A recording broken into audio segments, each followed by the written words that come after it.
Hi everyone, in today's video I'm going to show you how to reset the user interface and also the preferences in DaVinci Resolve.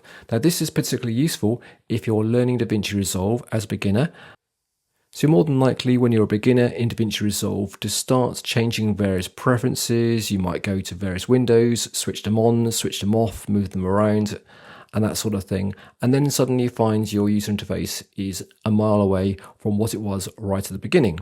And you want to basically go through and kind of reset everything. Well, fortunately, it's nice and easy in DaVinci Resolve. Let me show you how to do it. Let's say you've made some changes to the user interface and you want to reset things. You go up to where it says Workspace, go down to where it says Reset UI Layout. Give that a click. And then, hey presto, DaVinci Resolve resets everything back to what it was in the beginning, before you played around with it. So that's the user interface, nice and easy. Now let's show you the two ways you can actually reset the preferences. So if you go to DaVinci Resolve, this is on a Mac, so I'm clicking right at the top here. On the Windows, it's going to be under the File menu.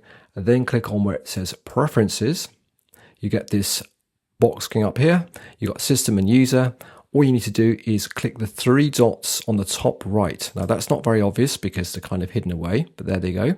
Now click Reset System Preferences.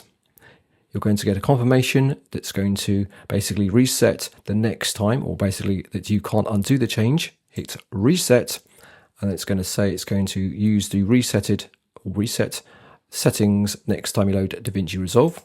Click OK. And the next thing you can do is reset your project settings. If you go to File and then go down to where it says Project Settings, click on that. And again, you can click the three magic dots in the top right corner, hit Default Preset, and then Reset to Default. Click that, and nothing's going to happen, but it's going to reset all your settings for you. And that's it. You're then kind of reset from the word go. So nice and useful, especially as a beginner, as I said. Hope this video is useful. Don't forget to give it a thumbs up, and I shall see you soon on another video about DaVinci Resolve. Take care.